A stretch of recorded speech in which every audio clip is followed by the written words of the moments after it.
kita akan mendengarkan terkait tentang diseminasi budaya positif yang akan dibawakan oleh Bapak Hairus Sahri SPD, CGP Angkatan 9 Kabupaten Waigana. Kepada Bapak kami persilakan.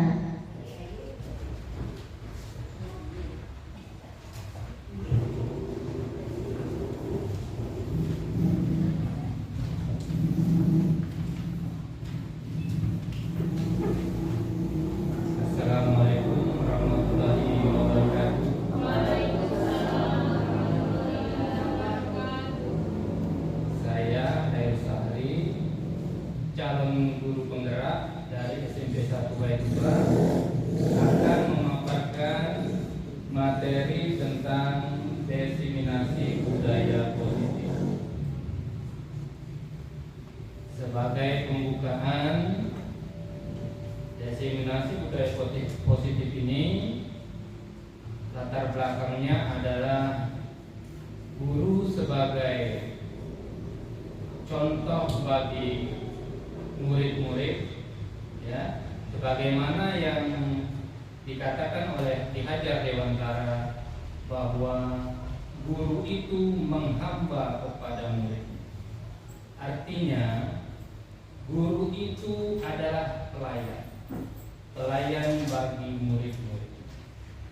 Maka dari itu fungsi guru adalah melayani bagaimana seorang murid itu bisa belajar dengan fokus dan tenang tanpa gangguan dari mana. Nah, tugas guru itu adalah menyingkirkan hambatan-hambatan yang membuat murid menjadi terganggu dalam belajar. Itulah tugas guru. Jadi murid itu bagaimana caranya bisa merasa tenang, nyaman, dan merdeka di dalam belajar.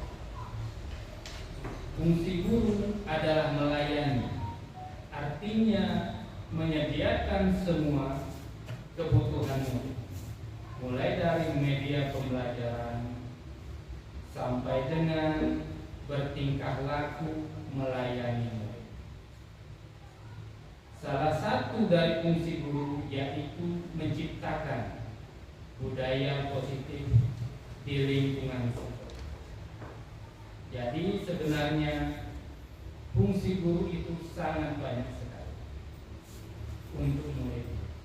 Jadi Ki Hajar Dewantara menekankan bahwa fungsi guru itu melayani seutuhnya kepada. Demikian latar belakang dari kegiatan ini. Sekarang saya akan memaparkan tentang diseminasi budaya positif yang akan saya paparkan itu tentang sekolah kita. Bagaimana sekolah kita. Kemudian yang menjadi pertanyaan pada masa kita ini sekarang, yang pertama itu pemberi hukuman dapat mendisiplinkan siswa. Itu di pikiran kita sekarang. Itu pemberian hukuman dapat mendisiplinkan siswa. Apakah itu benar? Nanti kita simpulkan. Yang jelas, menurut pendapat saya, berdasarkan pendidikan saya selama mengikuti pelatihan guru penggerak, ternyata pemberian hukuman tidak dapat mendisiplinkan. Yang kedua, pemberian hadiah meningkatkan prestasi siswa. Pemikiran saya dahulu seperti itu, tetapi sekarang sudah berbeda. Ternyata pemberian hadiah memang meningkatkan prestasi siswa, tetapi hanya dalam jangka waktu pendek. Kemudian selanjutnya, guru harus mampu memberikan solusi untuk semua siswa yang bermasalah. Artinya semua solusi itu berasal dari guru.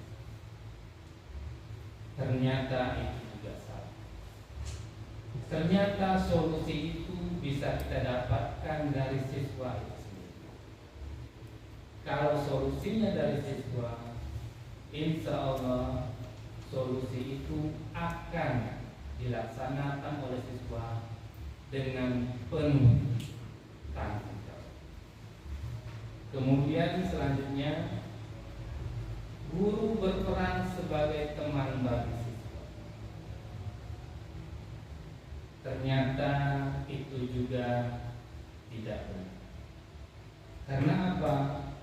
Kalau guru berperan sebagai teman bagi siswa, siswa itu cenderung akan mendekat hanya kepada guru tertentu yang dianggapnya bisa diajak berteman. Jadi siswa tergantung pada guru-guru tertentu saja, dan itu tidak baik untuk seluruh.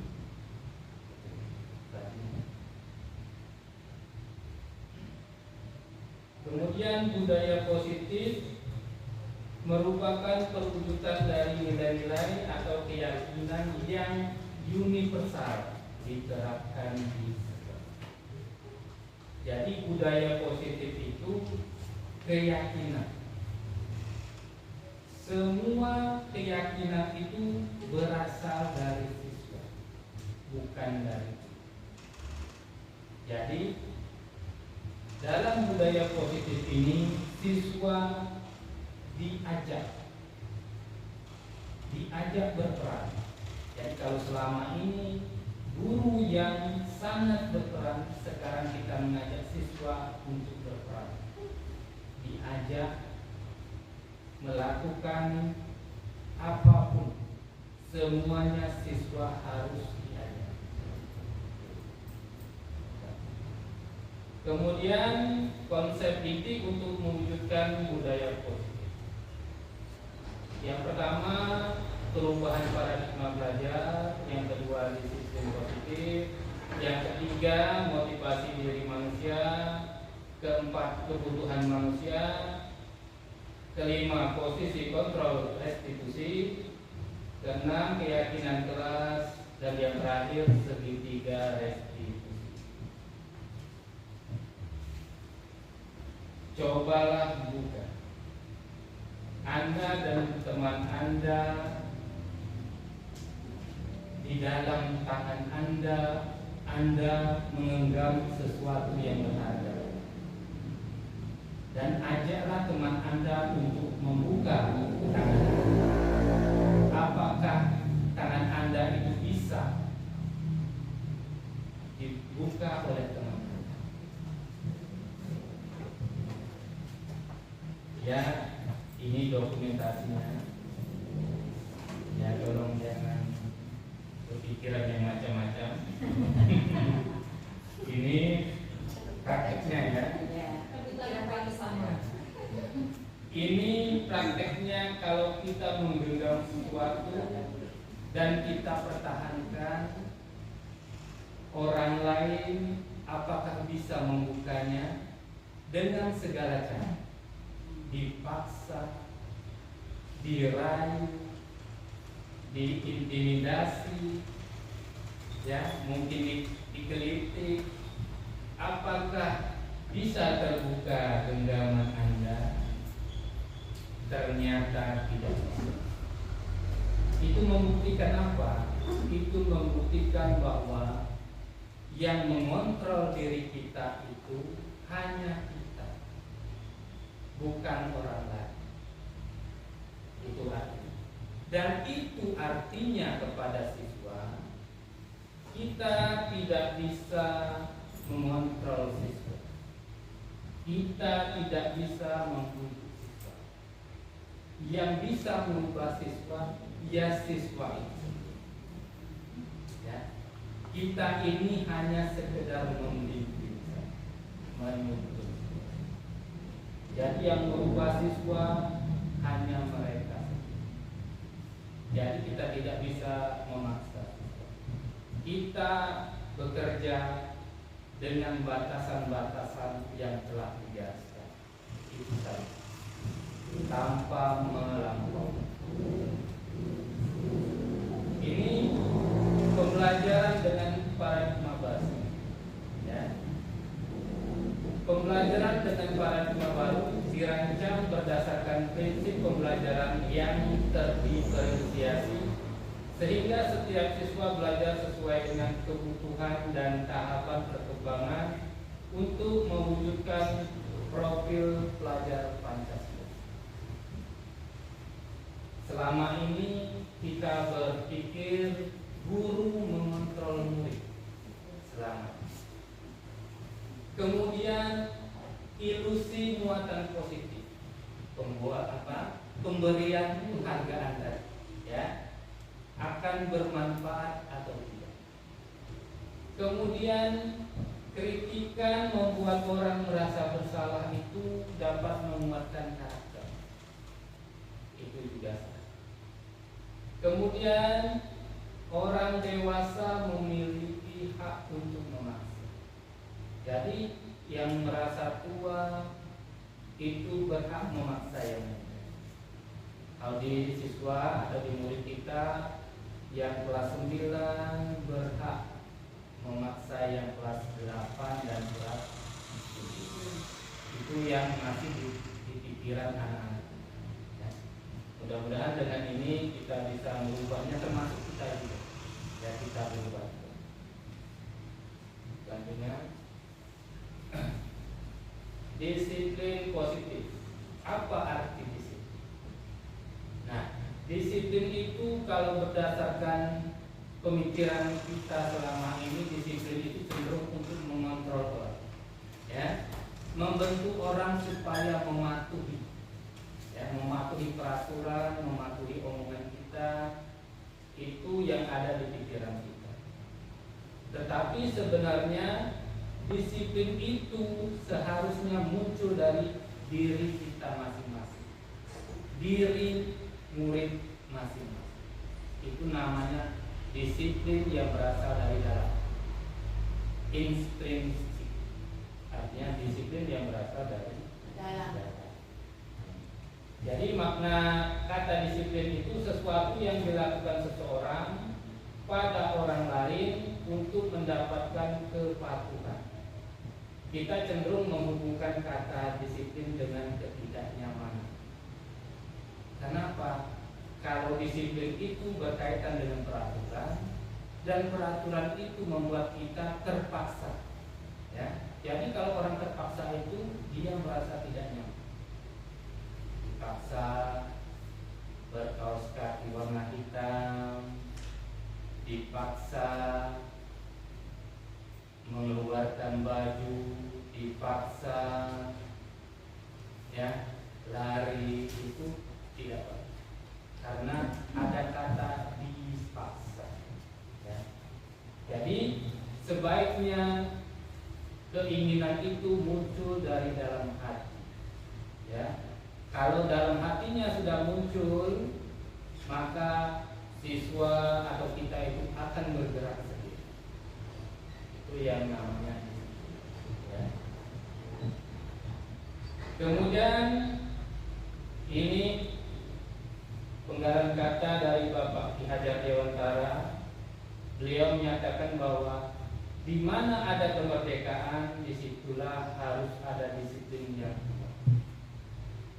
Jadi disiplin itu bersifat self disiplin, yaitu kita sendiri yang mewajibkan kita dengan sekeras-kerasnya, ya. Tetapi itu sama saja, ya. Sebab jika kita tidak cakap melakukan self disiplin, wajiblah penguasa lain yang mendisiplinkan. Jadi kalau kita sendiri tidak bisa mendisiplinkan kita, terpaksa penguasa atau pimpinan kita yang mendisiplinkan. Jadi bukan berarti menunggu orang untuk disiplin, tetapi pemimpin juga harus sedikit memaksa. Ya, itu salah satu fungsi dari pemimpin. Kemudian disiplin positif. Disiplin positif itu maksudnya berkaitan dengan hal-hal yang baik saja, budaya yang baik, kebiasaan yang baik. Jadi kalau sekedar disiplin, ada disiplin yang tidak. Ya. Jadi kita membahas masalah disiplin yang positif, ya, yang baik untuk sekolah kita. Ya. Ya, ini salah satu disiplin di sekolah kita yang baik. Salah satunya adalah membaca doa ketika memulai belajar. Ini salah satu budaya yang baik. Ini juga. Kemudian bersalam-salaman antara guru dan siswa bila bertemu. Jadi bila bertemu, guru dan siswa saling bersalam. Itu budaya yang baik. Kemudian budaya selanjutnya yaitu bekerja sama. Antar siswa bekerja sama satu sama lain. Ya. Kemudian bertanggung jawab. Tadi ya, itu membawa buku, bertanggung jawab. Kemudian ini siswa kita, ginilah siswa kita. Kalau sedang dipoto bergaya. Ya, itu kita lihat siswa kita ada yang mengintip ya. Itu sebenarnya rasa ingin tahu. Kepo. Itu sesuatu yang baik. Siswa mempunyai rasa ingin tahu. Oh. Kemudian ini Bapak Ibu, sebenarnya budaya positif itu sudah kita laksanakan. Seluruh guru saya yakin sudah melaksanakan. Ya. Salah satunya ini, kita membuat poster, ya, poster 5S. Ini ada di kelasnya Buyun ya, ada di kelasnya Buyun. Mari kita budayakan 5S. Senyum, sapa, salam, sopan, dan santun. Jadi Bapak Ibu, semua ini sudah kita laksanakan. Ya. Hanya kita menjelaskan saja. Sudah diterapkan Bapak Ibu. Sudah diterapkan. Ini bahkan sudah ditempel di dinding kelas. Ada di semua kelas, ya. Kemudian ada yang namanya 7K, budaya 7K. Kebersihan, ada keindahan, kemudian kenyamanan, ketertiban, kerindangan, kesehatan, dan keamanan. Ya. Itu sudah kita wujudkan di kelas masing-masing. Ya. Kemudian kebutuhan dasar manusia. Jadi kebutuhan dasar manusia itu yang pertama bertahan hidup, yang kedua kasih sayang dan rasa diterima, yang ketiga penguasaan, yang keempat itu kebebasan, dan yang kelima itu kesenangan. Ya. Jadi kebutuhan dasar ini adalah kebutuhan manusia. Sama juga murid-murid kita itu, ini kebutuhan. Mereka manusia yang seutuhnya. Mereka memerlukan ini semua. Ya. Jadi misalkan di sekolah kita misalnya ada kasus, ya, kasus misalnya ada anak itu yang mengganggu temannya atau yang mengambil barang temannya, ya, mengambil barang temannya, apa bisa makanan, ya, misalnya mengambil makanan teman. Nah, kita bisa lihat dari kebutuhan ini, kebutuhan dasar manusia. Nanti kita tanya sama anak, nah, kenapa kamu mengambil makanan teman kamu? Nanti kita bisa lihat dari alasannya. Alasannya apa? Bu, saya lapar. Ya kan? Itu artinya apa? Anak itu sedang memenuhi kebutuhannya. Apa kebutuhannya? Bertahan. Bertahan hidup itu cenderung ke fisik, ya. Misal tadi lapar, ya. Lapar itu dia ingin mewujudkan kebutuhannya bertahan hidup. Yang kedua, ya, misalkan anak tadi, ya, anak tadi menjawab, ya, Bu, saya itu ingin membuat teman saya itu memperhatikan saya,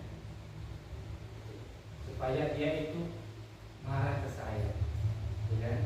Nah, itu artinya apa? Oh, anak kita itu ingin disayang, ya, ingin diperhatikan, ya. Nah, itu kebutuhan yang ingin dia tunjukkan, yang ingin dia dapat, ya. Kemudian lihat alasannya yang lain, misalkan anak itu menjawab, Bu, saya mengambil makanan itu agar dia itu patuh kepada saya, mengikuti keinginan saya. Itu artinya apa? Anak itu ingin merasa memiliki kuasa terhadap teman-teman, ingin merasa hebat di depan teman-teman, ya. Jadi kebutuhan itu yang ingin dia sampaikan, ya. Jadi alasan anak itu bermacam-macam, ya. Kemudian mungkin alasannya beda, ya. Kenapa nak kamu mengambil makanan teman kamu? Bu, saya itu pengennya makanan punya dia. Karena apa? Punya dia itu tiap hari berganti, makanan berganti terus. Kemarin tempe, sekarang donat, besok tahu. Saya suka seperti itu. Banyak pilihannya. Saya bisa memilih. Kalau saya dari orang tua saya, tiap hari itu makannya cuma telur, bosan saya. Nah, itu keinginan siswa bahwa dia ingin diberi pilihan, ya. Siswa itu ingin memilih. Dia bosan dengan yang itu terus, dan dia ingin seperti temannya, bermacam-macam pilih. Kemudian alasannya yang lain, ya. Bu, saya itu mengambil teman saya itu karena saya senang, Bu, melihat dia marah. Senang, Bu, kalau melihat dia itu mulutnya ngoceh-ngoceh. Senang, Bu, hati saya. Nah, itu artinya apa? Artinya siswa itu menginginkan kesenangan, dia ingin bermain-main, ya. Senang di atas penderitaan orang, ya. Ya, itulah anak-anak. Terkadang kita juga, kalau kita menonton lelucon di TV kan, ada pemerannya yang dihina-hina, kita malah ketawa, ya kan? Itu apa artinya? Kita itu menginginkan kesenangan, hiburan, ya. Jadi semua manusia menginginkan itu, ya. Walaupun yang satu dihina, ya. Tapi melihat muka dia marah, marah kita tertawa. Ya.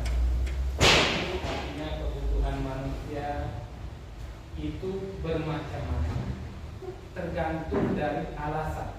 Jadi seseorang melakukan perbuatan itu pasti ada tujuannya.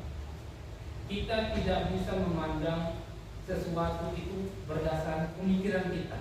Jadi setiap anak bermasalah, tanya dulu alasan. Jadi sebelum kita mencari solusinya, kita tahu masalahnya. Ya, kalau pemikiran kita maunya atau kesimpulan kita dia ini bandel, ya bandelnya itu apa? Ya. Mungkin bandelnya itu dia menginginkan kekuasaan.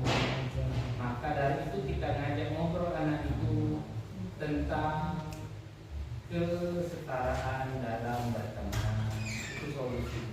Jadi tergantung alasan siswa itu melakukan apapun. Ya. Jadi kita tidak langsung mengambil kesimpulan. Itu kebutuhan dasar manusia.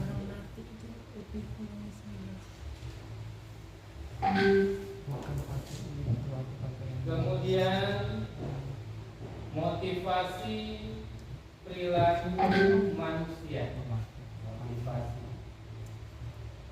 Motivasi itu apa?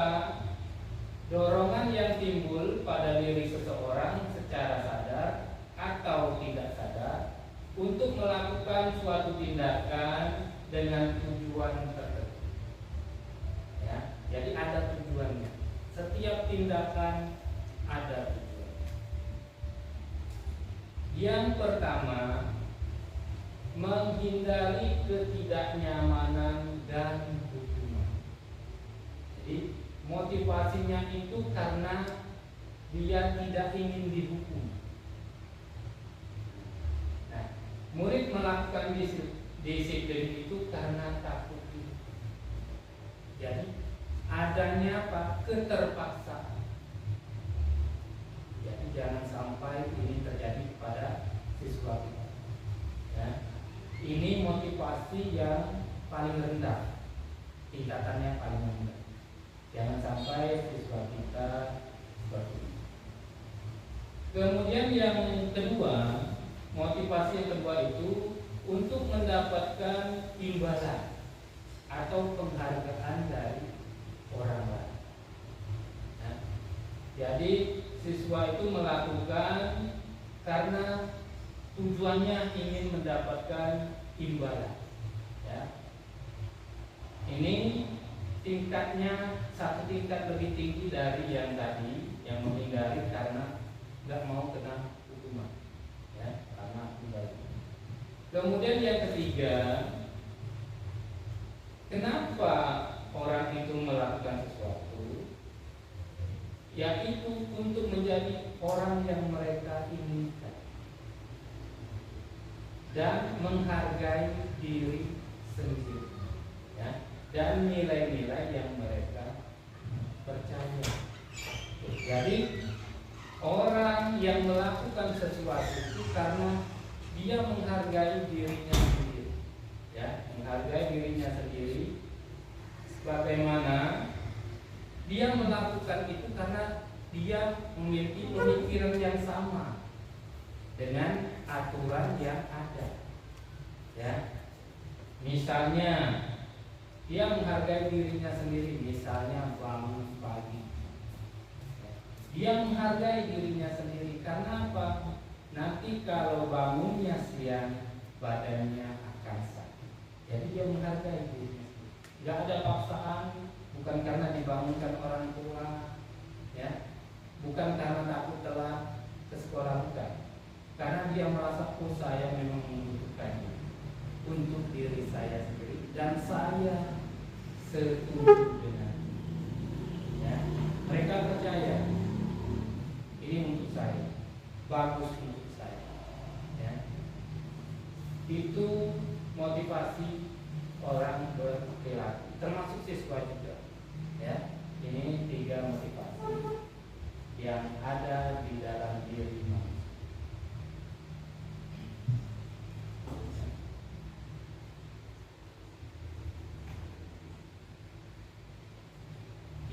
konsep disiplin dengan identitas gagah. Ya. Yang pertama itu hukuman. Hukuman itu yang jelas menyakitkan bagi siswa, tidak nyaman bagi siswa. Ya. Kemudian siswa merasa takut. Hukuman itu membuat siswa merasa. Kemudian hukuman itu memaksa, karena takut dihukum, jadi memaksa siswa, bukan dari dalam dirinya sendiri. Ya. Jadi dia terpaksa. Kemudian karena situasi, kemungkinan murid itu menyembunyikan kesalahan. Ya, dalam kondisi tertentu murid nanti berusaha menyembunyikan kesalahan. Apa yang terjadi? Siswa mulai berbohong. Ya. Siswa mulai berbohong, maka timbullah budaya negatif. Jadi karena mungkin kepepet, siswa mulai berbohong. Ya. Kemudian yang terakhir, hukuman itu membuat murid menjadi rendah diri. Mungkin hukuman itu dilaksanakan di lapangan, ya, sehingga murid merasa malu dilihat teman-temannya, ya, sehingga mungkin di kelas dia diolok-olok temannya, menjatuhkan harga dirinya, sehingga murid itu menjadi rendah diri. Ya. Kemampuannya untuk bersosialisasi terhambat. Itu karena apa? Menjadi rendah diri, tidak percaya diri, malu. Ya. Kemudian penghargaan itu tidak efektif. Penghargaan itu tidak efektif. Karena penghargaan itu hanya menyasar pada siswa-siswa tertentu. Ya, mungkin siswa yang lebih pintar, ya kan? Karena kita tahu siswa itu tidak semua siswa mempunyai kemampuan yang tingkatnya tinggi semua. Ada siswa yang lambat berpikir, ya. Kemudian ada siswa yang lambat dalam berespon, ya. Ada siswa dia ngerti tapi responnya kurang cepat. Nah, makanya itu penghargaan tidak efektif. Hanya mengenai siswa-siswa tertentu saja, tidak semua. Kemudian penghargaan itu merusak hubungan. Ya. Penghargaan merusak hubungan antar murid sendiri. Ya. Ada murid itu yang melihat temannya mendapatkan hadiah, dia merasa dia itu bodoh, ya, merasa temannya itu memang lebih tinggi dari dia, ya. Jadi merusak hubungan. Siswanya merasa minder dengan siswa yang lain. Itu yang namanya merusak hubungan. Kemudian yang ketiga, mematikan kreativitas. Karena apa mematikan kreativitas? Siswa itu yang dituju hanya hadiahnya, ya, hanya hadiahnya saja. Seharusnya siswa itu berpikirnya bebas, ya, kesana sini pemikirannya, tetapi karena mengejar penghargaan tadi, dia itu hanya berpikirnya mau cepat, ya, mau hebat, tidak memikirkan hal-hal yang lainnya, kebebasan berpikirnya yang lain, ya. Jadi mematikan kreativitas. Kemudian menghukum dengan sistem ranking. Ternyata sistem ranking itu tidak begitu bagus.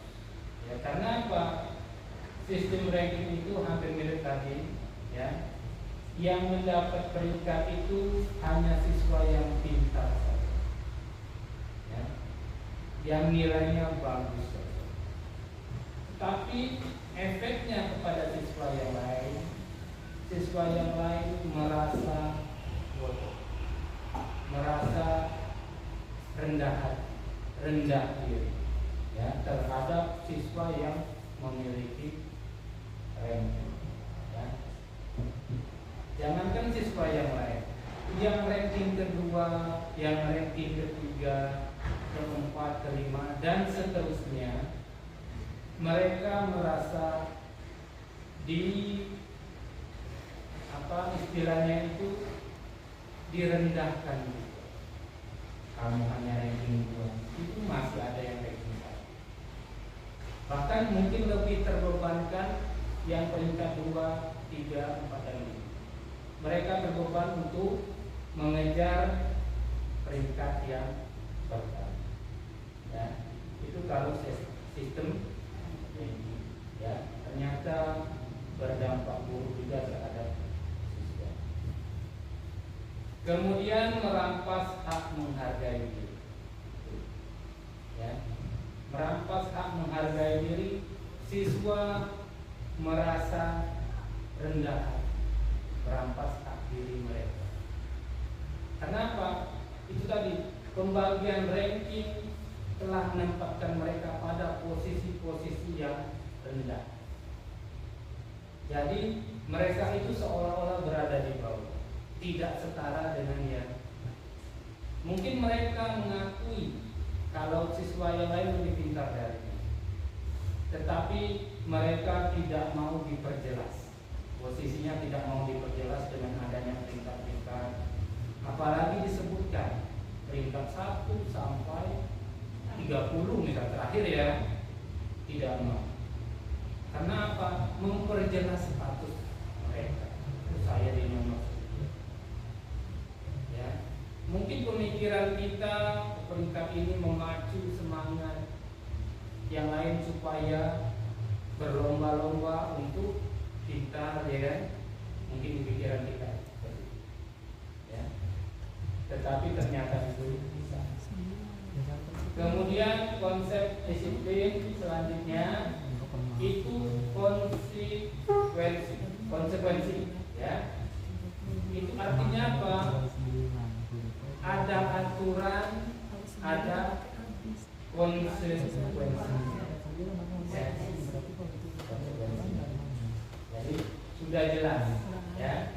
Kalau kamu melakukan ini konsekuensi.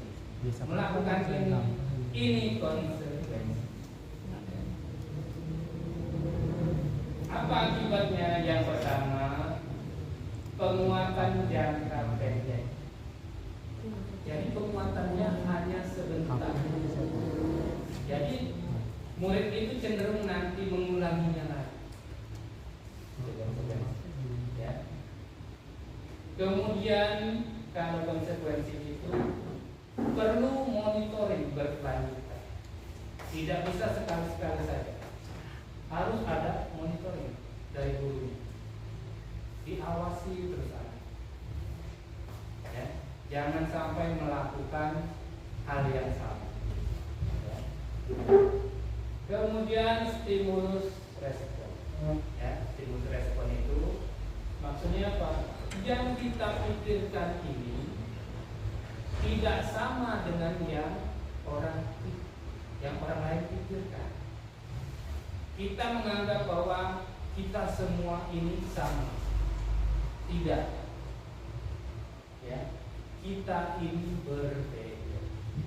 Kita berbeda. Ya. Kebutuhan kita sama. Tidak.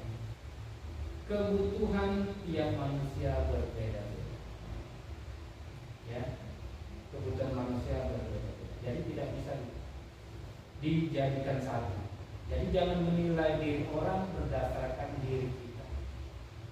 kita butuh, belum tentu orang lain. Ya. Menurut kita perlu, menurut orang lain tidak perlu. Ya. Itu yang dimaksud dengan stimulus respon. Kemudian murid mematuhi peraturan. Ini konsekuensinya. Kenapa tadi ada konsekuensinya? Ya, murid mematuhi peraturan. Kemudian kehilangan waktu untuk merenungi kesalahan. Mengapa kehilangan waktu? Karena sudah ada jawabannya. Melanggar ini, konsekuensinya ini. Jadi murid itu tidak ditanya, mengapa kamu melakukan? Ya, apa sebabnya kamu melakukan? Tidak ada waktu untuk merenungi kesalahan. Kenapa? Tidak ditanya alasannya. Alasannya saja tidak ditanya. Bagaimana dia untuk merenungi kesalahannya? Apalagi mencari solusi atas kesalahan. Ya. Jadi kehilangan waktu dan kesempatan itu, ya, dalam memberikan alasan. Kemudian restitusi. Murid bertanggung jawab untuk perilakunya. Jadi murid itu bertanggung jawab atas semua yang dia lakukan. Ya. Jadi guru itu hanya memberikan bimbingan, masukan. Ya. Tetap yang mencari solusi itu siswanya, muridnya. Jadi bukan guru. Ya. Kemudian fokus pada pemecahan masalah. Jadi bukan kita langsung memvonis siswa itu kamu salah, ya, kamu harus dihukum. Tidak. Jadi kita berbicara dengan siswa itu mencari pemecahan masalah seperti apa. Dan yang mencari pemecahan masalahnya itu kita titik beratkan kepada siswa, bukan kepada guru. Jadi siswa itu berpikir juga tentang bagaimana mencari solusi dari kesalahan yang dia perbuat, bukan guru. Kemudian yang terjadi selanjutnya, murid menghormati dirinya dan orang lain. Jadi kalau guru itu meminta siswanya yang mencari solusi, ya, jadi siswanya itu berpikir bahwa dia dihargai oleh gurunya. Ya, hargai, dia merasa guru saya menghargai saya. Ya. Kemudian kalau orang lain menghargai dirinya, dia nanti akan menghargai dirinya sendiri. Menghargai dirinya. Itu kalau gurunya menghargai. Dan semua orang menghargai dia, dan dia sendiri akan menghargai dirinya. Kemudian teori kontrol, ya. Tetap diri siswa itu yang memegang kontrol. Jadi kita tidak bisa memaksa, ya, dimarahi, ya, dihina, dibentak.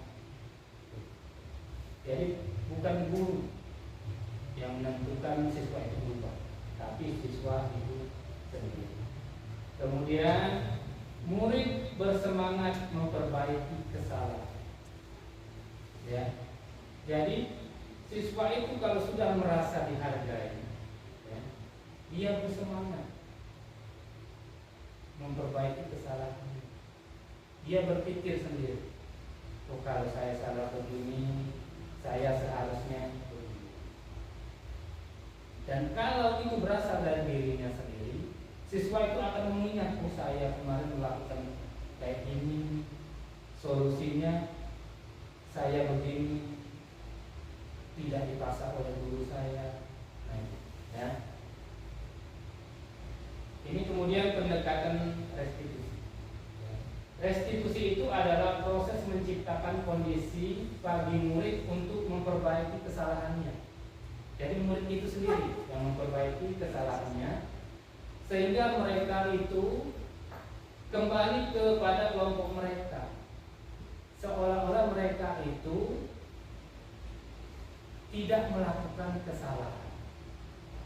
Jadi tidak ada beban bagi siswa ini, ya, dianggap tidak pernah melakukan kesalahan, kembali semula ke lingkungannya, ya. Itu menurut dosen. Malahan dia karena melakukan kesalahan, dia mempunyai pengetahuan tentang memperbaiki dirinya sendiri. Solusinya dari dirinya sendiri. Kemudian ciri-ciri restitusi, ya. Ciri-ciri restitusi itu bukan menebus kesalahan, ya, bukan menebus kesalahan. Kemudian memperbaiki hubungan, bagaimana solusi dari dia terhadap kesalahan dia, ya, supaya dia menjadi lebih baik. Memperbaiki hubungan. Mungkin dia pernah salah dengan teman. Caranya bagaimana? Oh, saya harus meminta. Jadi hukuman tidak memperbaiki hubungan, ya, itu menyakiti. Tetapi kalau restitusi, dia memperbaiki hubungan dengan teman. Kemudian itu merupakan tawaran, bukan paksaan. Jadi guru itu menawarkan, yang memilih tetap siswa, yang mencari solusi tetap siswa. Kita hanya menawarkan, ya, kamu harus meminta maaf. Enggak. Bagaimana kalau kamu meminta maaf?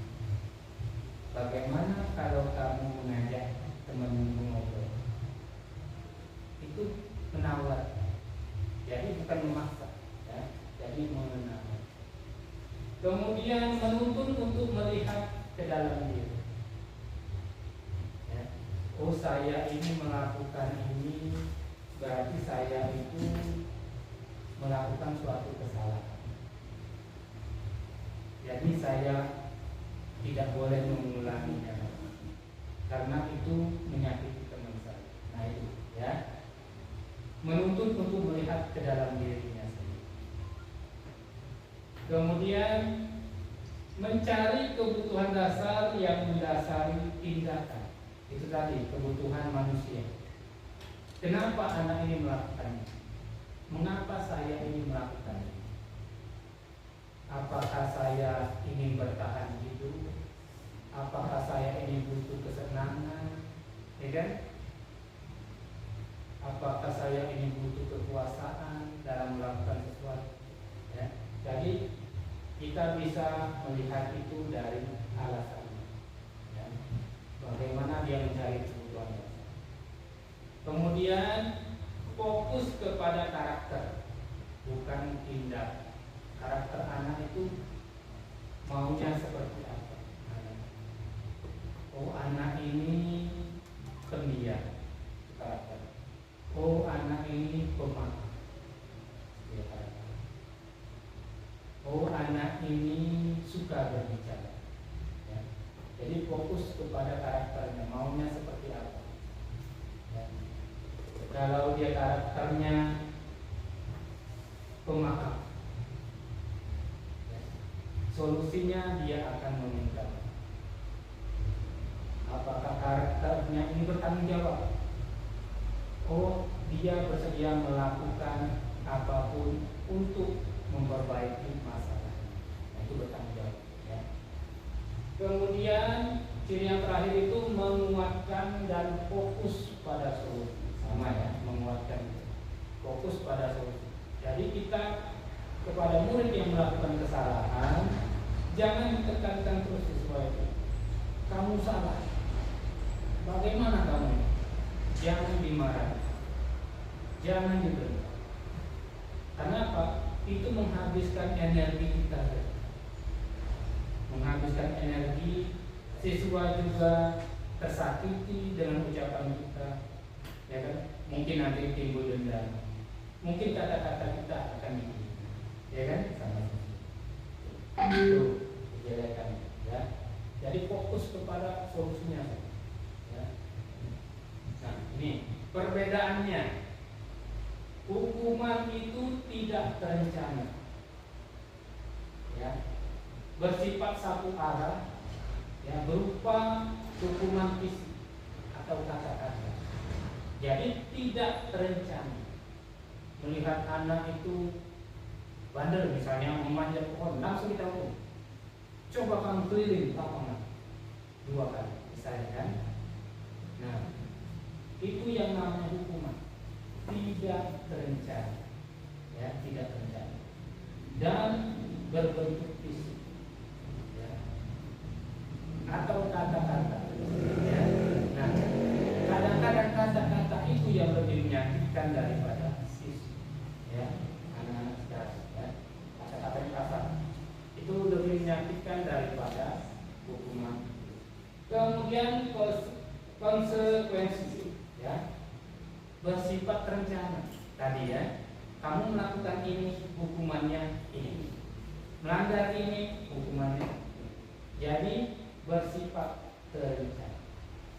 Dan ini biasanya dibuat oleh guru, bukan oleh siswa, ya.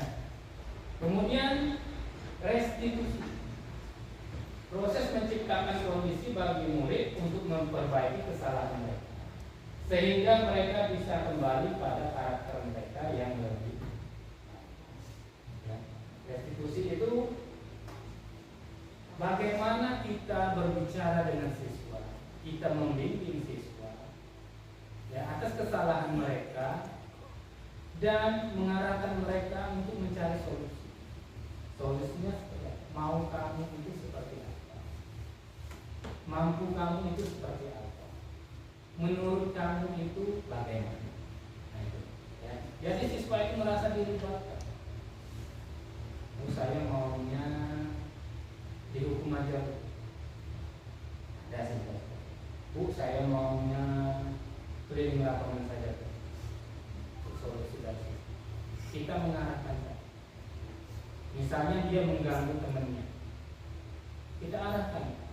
Nah, keliling lapangan itu tidak ada hubungannya dengan mengganggu siswa. Teman kamu yang kamu ganggu itu bagaimana? Nah, kita arahkan. Jadi solusinya itu bagaimana kamu itu menghubungkan hukuman kamu dengan siswa kamu itu, supaya hubungan kalian itu kembali seperti semula. Itu maksudnya. Nah, kita mengarahkan.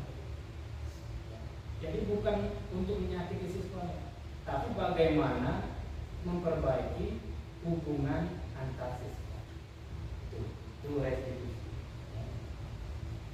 Ini perbedaan hukuman, konsekuensi, dan restitusi. Hukuman, guru menghukum berdiri di depan kelas, ya. Menulis di buku tulis, berjanji tidak lupa mengerjakan PR 100 kali. 100 kali. Bayangkan. Kemudian guru marah dan murid menjadi takut. Itu yang terjadi kalau dalam segi hukuman. Itu yang terjadi, ya. Kemudian konsekuensi, guru memberikan konsekuensi untuk mengerjakan PR pada jam istirahat. Misalnya siswanya tidak mengerjakan PR, nah kamu mengerjakan PR pada jam istirahat. Guru tegas dan siswa menghormati. Konsekuensi, ya. Nah, kemudian restitusi, guru menanyakan keyakinan kelas atau menanyakan diri dan membantu siswa.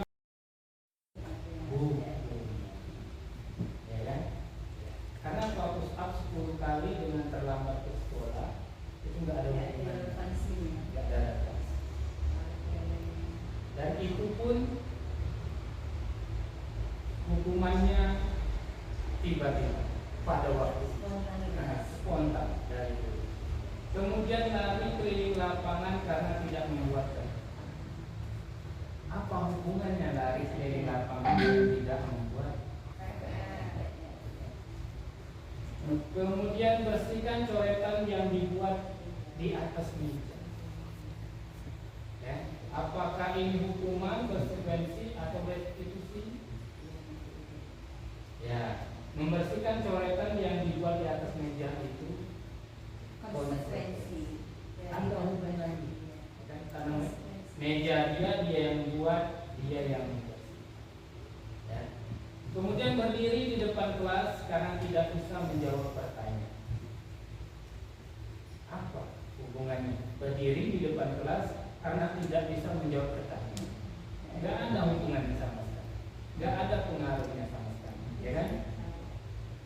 Murid tidak boleh ikut olahraga jika tidak memakai baju olahraga. Apakah ini? Tidak ada hubungannya ataukah ada hubungannya? Ataukah konsekuensi? Nah itu konsekuensi. Karena apa? Dari dulu sampai sekarang yang namanya olahraga itu harus pakai seragam olahraga. Ya. Kemudian membersihkan WC karena merusak pensil teman. Apa hubungan? Tidak, jauh sekali hubungan. Ya kan?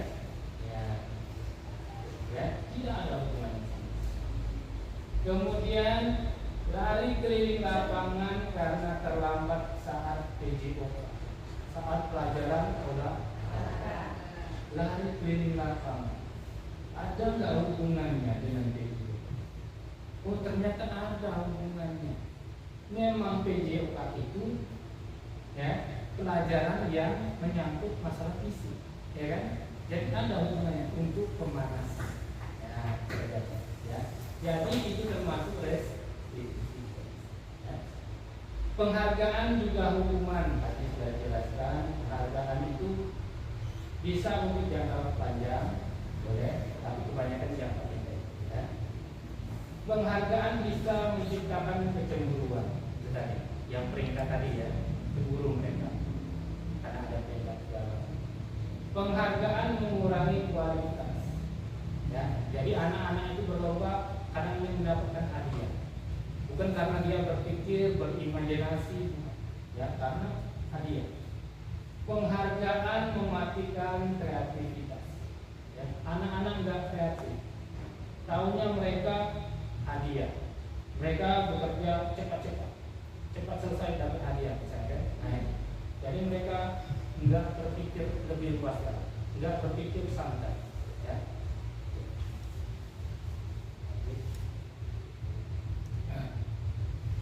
Kemudian 5 posisi kontrol.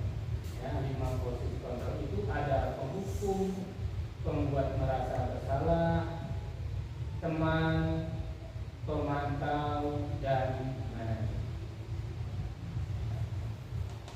Contoh penerapan 5 posisi kontrol.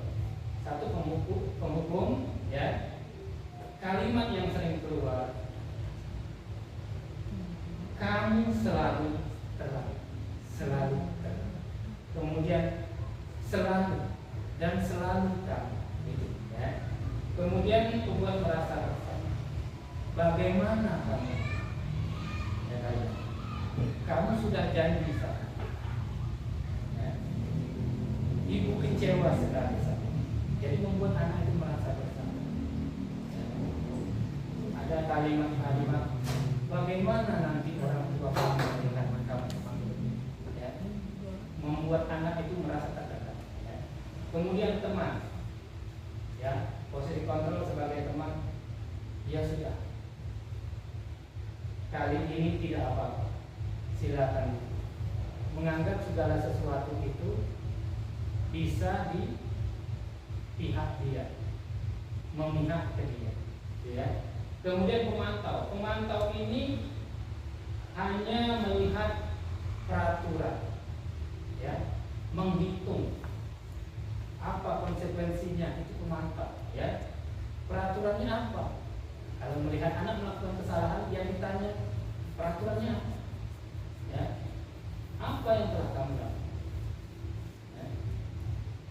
sanksi dan konsekuensinya apa? Itu pemantau.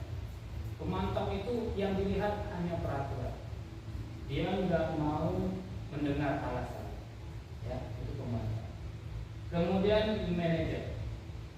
Manajer ini adalah hal yang akan kita tuju. Ya. Manajer ini posisi kontrol yang paling baik. Jadi antara penghukum itu yang paling rendah, pembuat merasa termasuk juga yang rendah. Kalau bisa kita jangan, karena ini apa? Ini posisi kontrol yang bisa dianggap gagal sebagai guru. Kalau penghukum dan pembuat merasa bersalah, dia dianggap sebagai guru yang gagal. Ya. Yang agak lebih baik itu posisi teman, pemantau, dan yang paling tinggi itu manajer. Ya, manajer itu jelas kita harus lebih banyak menghabiskan waktu. Ya, manajer menanya-nanya. Ya.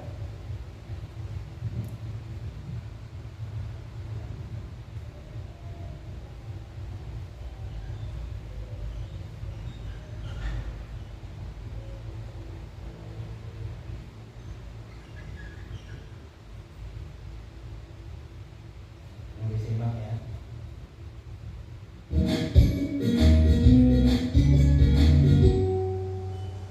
Salam bahagia Ibu dan Bapak Guru hebat. Dalam penerapan disiplin positif restitusi, salah satu program yang dikembangkan adalah 5 posisi kontrol.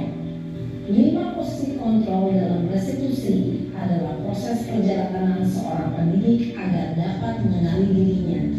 Pada video kali ini, kita akan membahas tentang 5 posisi kontrol yang dikembangkan oleh Diane Dawson dan contoh penerapannya.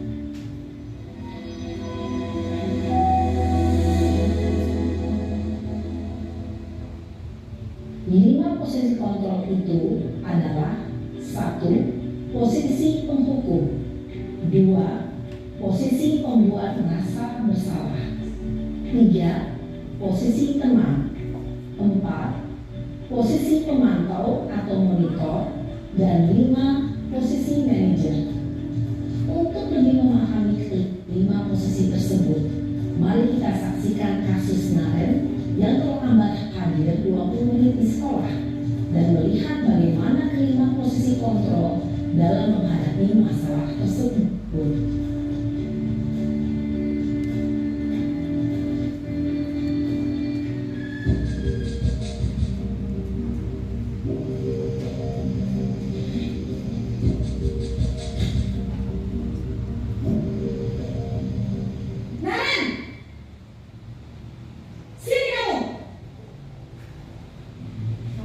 Selamat pagi, Bu.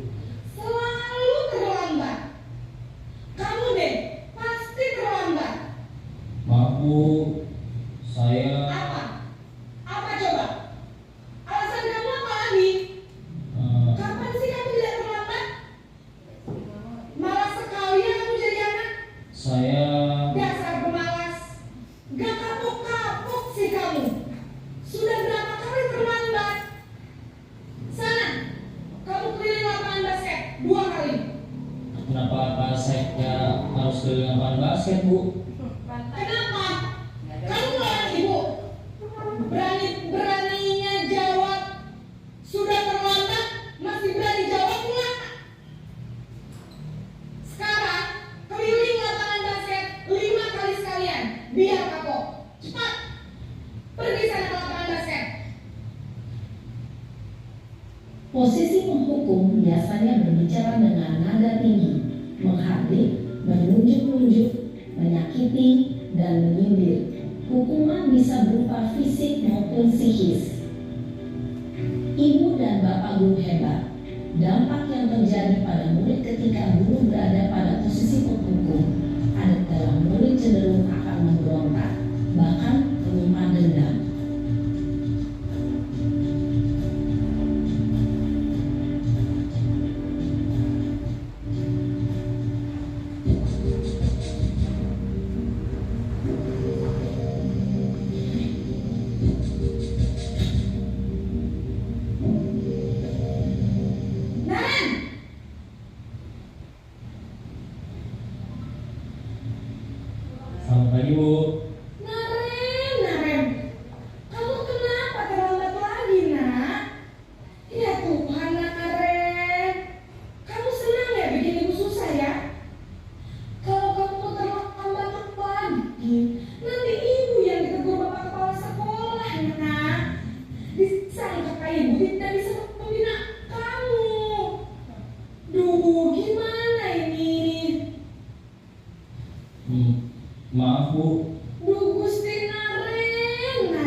Maaf ya Bu, maaf sekali.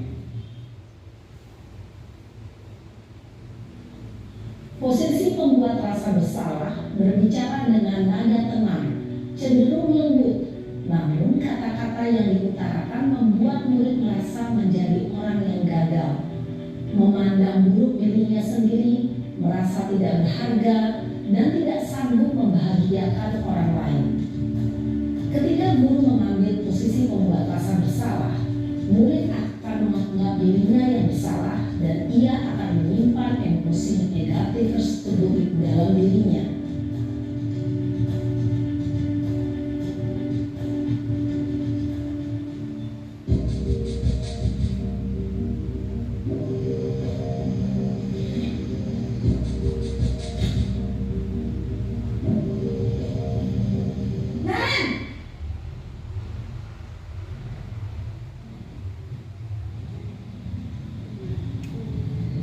Selamat pagi Bu.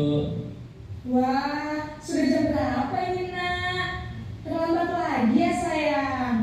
Iya Bu, habis ibu saya lupa membangunkan saya Bu. Kamu malah menyalahkan ibu kamu. Kamu bukannya anak yang larinya paling kencang. Kok terlambat sih? Iya Bu, saya memang terlambat bangun tadi. Jadi biarpun saya lari kencang, tetap gak kekejar Bu. Ya sudah kesana. Nanti lain kali larinya lebih kencang lagi ya. Biar gak terlambat lagi. Bikin senang ibu demi ibu. Bisa kan? Bisa Bu. Ya sudah sana masuk kelas. Ibu beresin urusan absen kamu. Kamu ini ada-ada saja.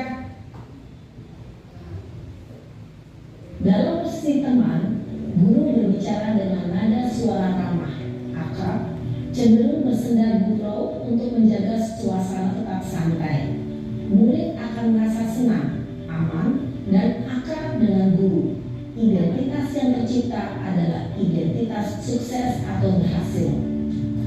Namun, perlu diingat, karena ini masih dorongan eksternal, maka ada faktor ketergantungan dari murid kepada orang tertentu. Di sini guru aksennya, sehingga di lain waktu murid bisa berperilaku baik, namun hanya kepada orang-orang tertentu saja.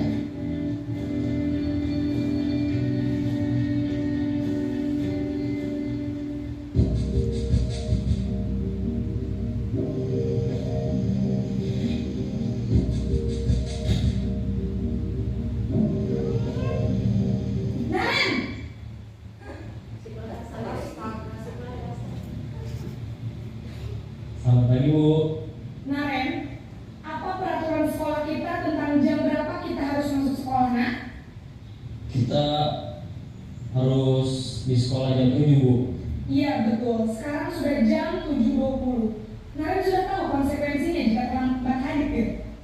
Paham Bu, saya harus tinggal kelas pas jam istirahat selama 20 menit. Iya benar, konsekuensinya demikian. Jadi nanti jam 9.30 pas istirahat, kamu harus tinggal di kelas, kerjakan tugas tambahan untuk ketertinggalan kamu, ya? Baik Bu. Posisi pemantau mengandalkan penghitungan atau data untuk mengontrol murid. Guru mengarahkan murid berdasarkan peraturan dan konsekuensi. Seorang pemantau menunjukkan bahasa tubuh dan ekspresi wajah yang datar dan cenderung formal.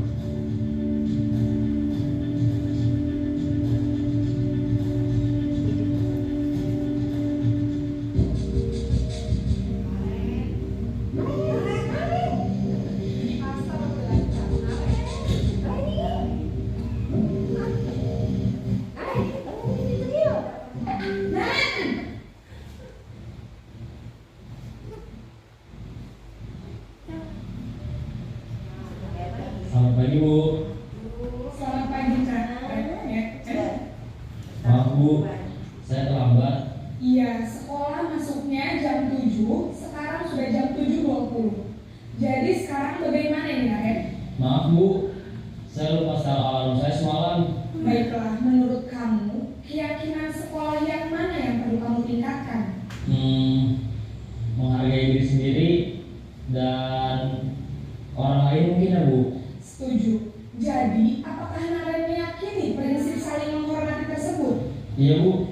saya meyakininya. Apakah kalian bersedia memperbaiki masalah keterlambatan ini? Bersedia, Bu. Bagaimana kamu akan memperbaiki masalah keterlambatan ini? Saya akan coba untuk tidak lupa menyetel alarm saya, Bu. Baik, kalau kalian lupa menyetel alarm di rumah, ada orang yang kira-kira bisa bantu mengingatkan tidak? Ada, Bu. Kakak saya, Kak Emma. Ada lagi selain Kak Emma? Selain Kak Emma, ada ibu saya. Baik, jadi yang mengingatkan Naren adalah Kak Emma dan ibu kalian. Kira-kira akan mulai set alarm kapan nih, Naren? Setelah pulang sekolah, akan segera saya lakukan. Baik, jadi Naren akan setel alarm untuk bangun besok pagi dan akan diingatkan oleh kakak dan ibunda Naren ya. Ada lagi yang mungkin perlu dilakukan Naren agar tidak terlambat bangun lagi? Tidak ada, Bu. Baik Naren, terima kasih untuk kerjasama kamu. Sekarang kamu perlu kembali ke kelas untuk belajar. Baik, Bu. Terima kasih. Posisi manajer adalah posisi kontrol yang disarankan untuk membimbing murid memiliki sikap disiplin yang positif, yaitu murid yang mandiri, bertanggung jawab, dan dapat memecahkan masalah. Tujuan dari posisi ini adalah agar murid dapat berefleksi atas tindakannya. Guru akan dengan tulus memberikan pertanyaan-pertanyaan bermakna, sehingga membuat murid dapat belajar dari kesalahannya dan mencari sebuah solusi untuk menyelesaikannya. Ibu dan Bapak guru hebat, setelah mengamati adegan kelima posisi kontrol tadi, kira-kira posisi mana yang paling ideal? Posisi mana yang dapat menunjang motivasi intensif murid? Ya, tentu posisi manajer. Posisi ini memang posisi ideal yang ingin dituju setiap pendidik. Pada posisi inilah, guru dapat menerapkan disiplin positif yang memihak pada murid, yang memerdekakan murid. Perjalanan seorang pendidik tentunya tidak mudah untuk sampai pada posisi seorang manajer. Namun, tujuan kita pasti, yaitu menciptakan murid-murid yang mandiri, merdeka, dan bertanggung jawab.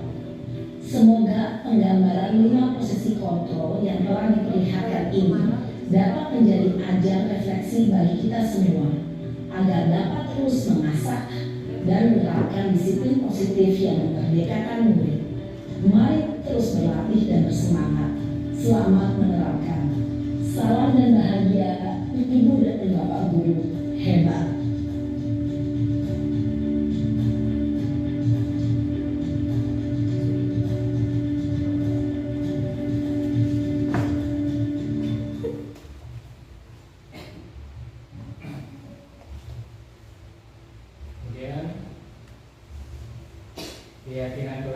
Keyakinan kelas itu mengapa bukan peraturan kelas?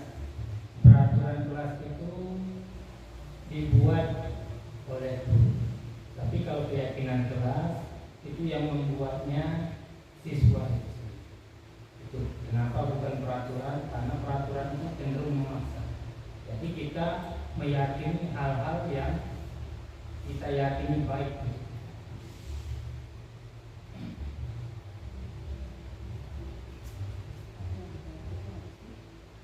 Contohnya, kalau kita berkendara itu memakai helm. Jadi memakai helm itu tidak harus menunggu untuk razia polisi dulu baru memakai helm. Tetapi kalau murid kita memahami kalau memakai helm itu merupakan melindungi kepala mereka, saya yakin semua murid akan memakai. Ini saya lihat ada yang namanya aturan kelas, kesepakatan kelas, dan profil pelajar Pancasila. Ya. Ini sudah kita lakukan sebenarnya, sudah kita lakukan. Tetapi bahasanya lebih positif. Saya yakin semua guru sudah melakukannya. Ya. Tapi bahasanya saja yang lebih positif. Kemudian bentuk keyakinan kelas ya tadi, semua kelas keyakinan kelas itu dibuat oleh siswa, disepakati bersama, ya. Jangan ditaati bersama. Ini pembuatan keyakinan kelas, contoh sudah saya lakukan pembuatan keyakinan kelas. Sudah saya, kemudian prosedurnya sudah, yang membuat itu anak-anak, guru hanya mengaturnya saja, mengelolanya, tapi asalnya dari. Kemudian segitiga restitusi. Segitiga restitusi itu yang pertama menstabilkan identitas. Jadi kalau anak bermasalah, jangan kita langsung membuat anak itu salah, jangan. Tetapi tarilah mereka seolah-olah mereka itu tidak membuat kesalahan, hanya lalai. Misalnya tadi anak kebanyakan main HP sampai jam 12 malam, itu salah, jangan. Tetapi buatlah kalimat, memang setiap manusia membutuhkan, termasuk kami. Dan artinya kita sedikit membela, tetapi untuk kali ini kamulah. Ya, jadi seperti itu namanya menstabilkan identitas. Ya. Kemudian memvalidasi tindakan yang salah. Dan ada kalimat, semua orang melakukan kesalahan, semua orang pasti lalai, pernah lalai. Nah, itu kalimat yang menstabilkan identitas, ya. Validasi tindakan yang salah, ya. Yang terakhir menanyakan keyakinan kepada siswa, apakah dia menyadari kesalahan itu, ya. Bagaimana dia menyadarinya. Dan yang terakhir mencari solusi. Tetap yang mencari solusi itu siswa itu sendiri atau murid itu sendiri. Ya. Bagaimana kamu menyelesaikan masalah? Jadi yang menyelesaikan masalah itu siswanya. Caranya bagaimana? Siswanya sendiri.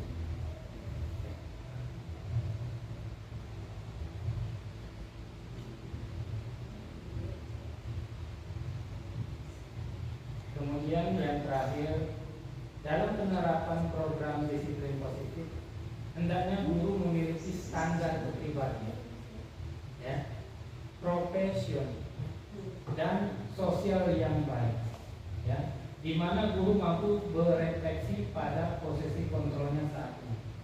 Jadi gurunya guru yang memberikan contoh. Jadi jangan memaksa siswa untuk berbuat baik sementara gurunya belum mencontoh.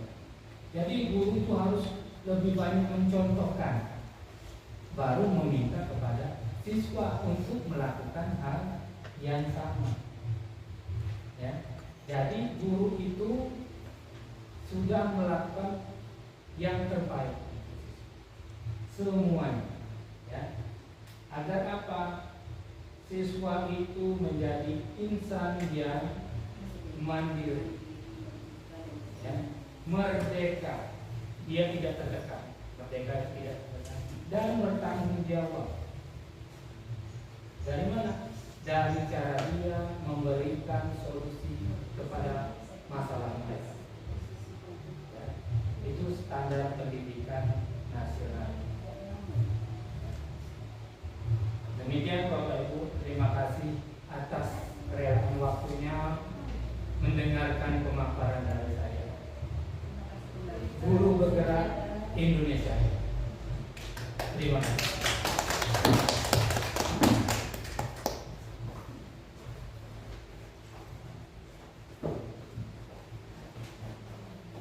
Dan yang tadi materi yang dipaparkan oleh Pak Sahri tentang budaya disiplin positif dan motivasi berperilaku yang positif yang bisa kita terapkan di sekolah, dan kiranya sangat bermanfaat untuk kita sebagai guru. Terima kasih kami ucapkan kepada Pak Syahri yang sudah berbagi ilmu dengan kita. Mudah-mudahan kita semua selalu diberikan kesehatan. Amin ya rabbal alamin.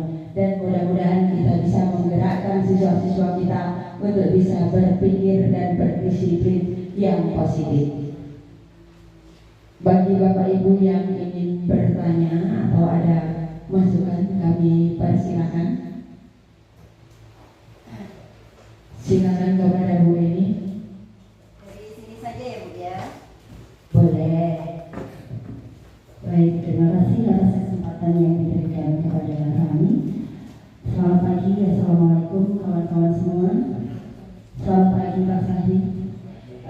Dari pemaparan yang sudah Bapak sampaikan tadi, saya menyimak dan ada beberapa hal yang perlu kita garis bawahi berkenaan dengan apa yang terjadi di lingkungan belajar kita.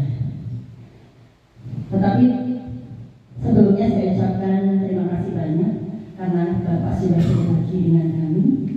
Semoga ya paling tidak ada dan mungkin banyak yang bisa kita serap dan kita aplikasikan untuk keseharian di sekolah ini. Baiklah, apa yang bisa saya garis bawahi dari pemaparan tadi adalah yang pertama, menghukum dalam tanda kutip, menghukum siswa itu memang sebaiknya, saya sepakat sebaiknya menyesuaikan dengan kegiatan yang relevan pada saat itu. Contohnya, misalnya saya memberikan assignment atau tugas kepada anak untuk membuat atau menghafalkan vocabulary, kosakata. Setiap hari 10 kosakata mereka harus setor ke saya. Namun pada suatu hari, suatu pagi, ada satu atau mungkin dua anak yang tidak setor, tidak mengerjakan tugas. Kemudian saya menghukum mereka dengan push up di kelas. Artinya itu kan tidak relevan. Apa yang mereka dapat? Nilai plusnya apa yang mereka dapat dari hukuman itu? Kalau kita sesuaikan sama kegiatan kita pada saat itu. Itu contohnya. Dan saya pernah punya pengalaman waktu itu saya masih baru-barunya menjadi seorang guru. Ada anak yang tidak mengerjakan tugas, saya suruh lari pas keliling halaman. Ini nggak banyak sih sebenarnya. Larinya hanya 2 kali waktu itu.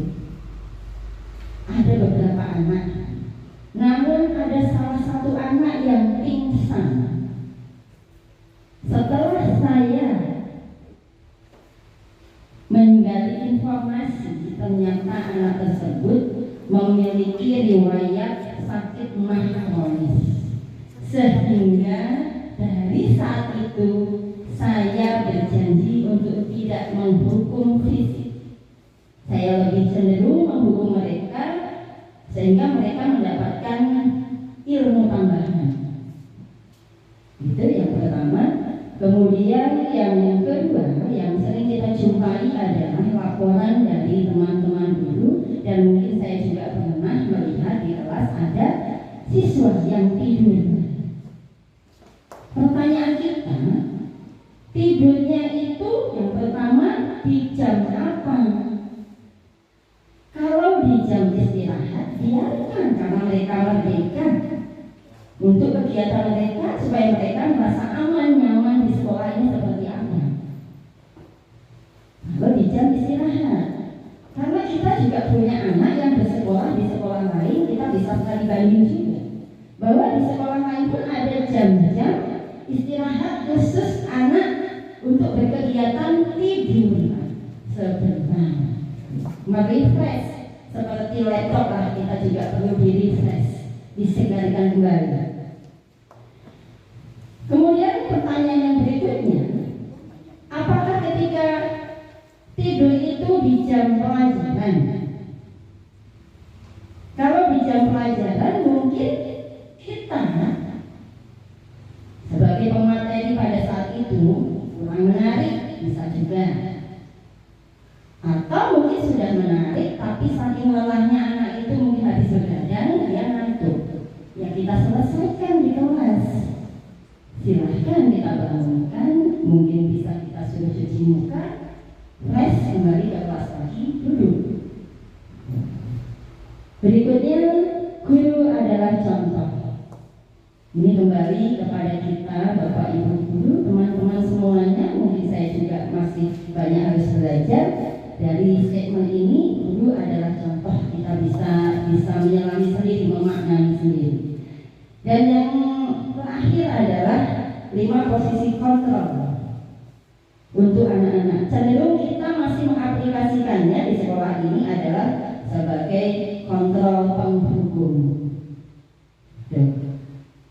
Kontrol penghukum, ada juga membuat rasa bersalah.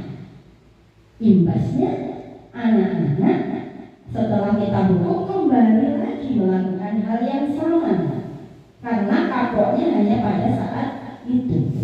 Menurut saya ini kita mencoba untuk pendekatan secara individu, karena mereka juga manusia sama dengan kita, punya perasaan ingin dihargai, ingin dihormati, dan tidak ingin dipermalukan. Itu mungkin sesekali boleh kita ada di posisi kontrol penghukum dan membuat rasa bersalah. Tapi untuk posisi manajer tadi seperti yang contoh di video, rasanya kita masih harus ini ya Pak ya, perlu apa ya, butuh waktu yang agak lama untuk mengaplikasikan itu. Itu saja kiranya dari saya. Sekali lagi terima kasih kesempatannya dan terima kasih ilmunya Bapak Syahri. Bila kita buat saja. Wassalamualaikum warahmatullahi wabarakatuh.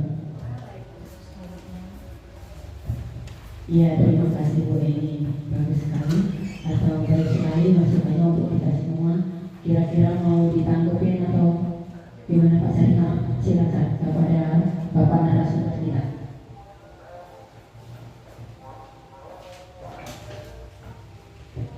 Ya, benar ya yang disampaikan Bu Eni itu memang terjadi di lapangan. Nah, ya kita ini dari 5 posisi kontrol, memang yang terbaik itu manajer. Kita tujuannya ke sana. Tetapi dari posisi manajer itu kita majunya bertahap. Kita berbeda sekolah, berbeda juga.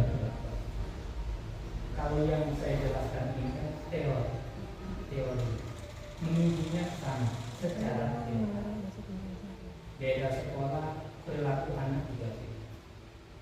Perilaku anak di desa dengan di kota. Ya. Mungkin di kita ini anak itu sekolah saja sudah mau sekolah saja sudah. Ya. Mungkin di kota mereka berlomba-lomba untuk sekolah. Jadi anggapannya ini berlaku bagi sekolah yang di kota, barangnya kan. Mungkin untuk sekolah lain dengan tingkat murid yang memiliki karakter yang berbeda, kita nggak bisa harus posisi manajer, nggak bisa. Kita harus menurunkan mereka. Mungkin di tingkat pemantau, mungkin di tingkat teman, ya kan? Bahkan yang paling jelek sekalipun tingkat itu tergantung dari anak-anak kita sendiri. Yang jelas saya yakin semua guru yang saya tahu dia sudah pernah menjalankan posisi manajer. Mungkin posisi manajer anaknya nggak berubah, turun lagi ke posisi pemantau, ya kan? Posisi pemantau masih juga nggak berubah, turun lagi posisi, ya. Jadi kalau menurut Bu Eni kita sekarang ini di posisi manajer, ya nggak masalah. Karena apa? Saya yakin semua guru sudah menjalani semua posisi. Tinggal hasilnya ke anak berubah atau tidak. Tetapi kita menghindari posisi menghukum dengan membuat masalah, ya kan? Membuat merasa bersalah. Kita ini di zaman sekarang, ya ini, menghindari hal-hal yang berkenaan dengan isu. Karena pada zaman sekarang ini apa-apa disorot media. Jadi kita ini Mengapa belajar ini? Mengapa melarang positif? Salah satunya melindungi guru. Guru jangan hukum. Kenapa? Sekarang ini kita salah sedikit dilakukan. Ya, ngomong salah sedikit tersinggung orang tua. Jadi menurut saya ini posisi menghukum ini memang harus kita jawab. Kenapa? Melindungi diri kita sendiri. Tetap guru ini kadang berlebihan. Dia itu posisinya sebagai guru, dia sudah melampaui batas. Dia mengambil posisi sebagai orang tua, ya kan? Orang tua kita tidak tega melihat anak ini salah. Kita marahi sebagai anak kita sendiri. Ya, terkadang kita sudah melewati batasan itu, menuju yang lebih baik. Kita anggap anak itu sebagai anak kita sendiri. Tetapi karena respon dari orang tua yang salah, ya kan, menganggap tidak mau anaknya disakiti, ya kan, padahal niat kita baik, menganggap mereka anak kita sendiri seperti di rumah, ya kan. Tetapi kalau anak kita sendiri, kita mau apain juga anak kita, ya kan.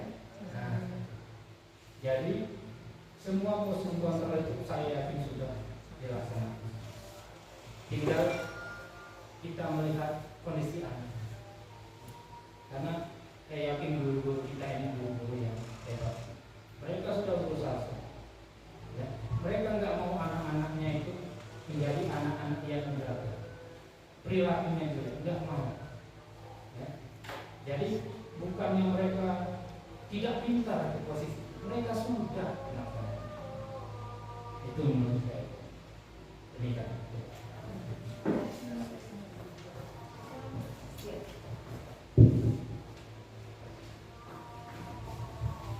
Iya, demikian tadi imbal balik atau bahasanya itu sambutan feedback ya, feedback dari apa yang sudah diberikan oleh Bu Eni dan ditanggapi oleh Pak Sahri. Mudah-mudahan kita semua menjadi guru yang lebih hebat lagi dari apa yang sudah kita lakukan. Terima kasih Pak Sahri dan teman-teman, kita beri aplaus untuk kita semua untuk hari ini. Sekian dari acara kita, mudah-mudahan bermanfaat. Saya selaku moderator mohon maaf jika ada yang salah. Saya akhiri wabillahi taufiq wal hidayah. Wassalamualaikum warahmatullahi wabarakatuh.